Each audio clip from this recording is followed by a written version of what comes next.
Assalamualaikum warahmatullahi wabarakatuh.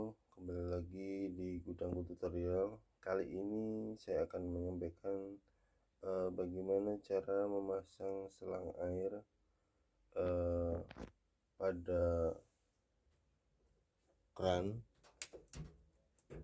Kemudian yang kedua, dari keran ke mesin cuci ya teman-teman. Jadi ini saya akan praktekkan.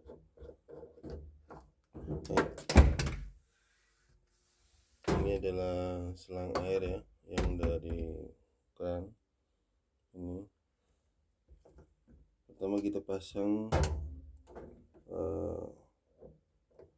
selang yang mau ke mesin cuci. Jadi ini seperti ini ya. Ini ada knopnya, kita pasang seperti ini.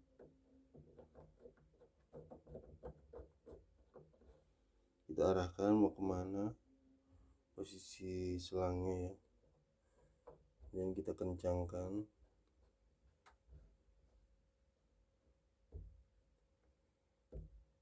Nah, kalau udah cukup kencang, nah ini kebetulan punya saya, ini udah saya pasang untuk ke keran ini. Cuman ini kenapa saya lakban, karena model kerannya ini kurang pas terhadap ini, makanya ini saya bantu lem maupun lakban. Tapi sebenarnya kalau posisi keran terhadap klem ini pas, ini nggak perlu dilem maupun dilakban ya teman-teman ya, normalnya. Baru kemudian kita tarik ini ya. Nah ini kita tarik, kemudian kita dorong ke sini dan kita lepas. Nah ini udah selesai. Jadi tipsnya itu aja teman-teman. Jadi cara memasang selang air ke mesin cuci ya. Ini selang bawaan dari mesin cuci.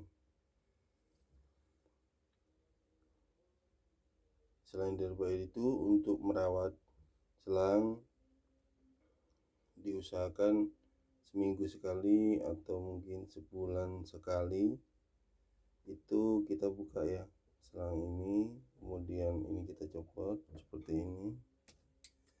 Nah ini kita bersihkan seperti ini kan, karena kadang kualitas air tidak sama ya.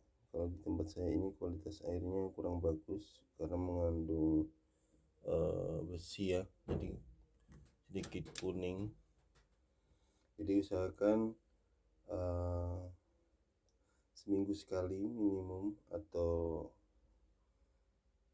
bisa sebulan sekali kita buka, kita bersihin, kita dorong pakai air ya ininya, selangnya, supaya tidak ada kotoran yang menghambat di area sini, karena nanti bisa jadi airnya itu keluarnya kecil ke dalam mesin cuci. Mungkin itu aja untuk kali ini. Terima kasih. Assalamualaikum warahmatullahi wabarakatuh.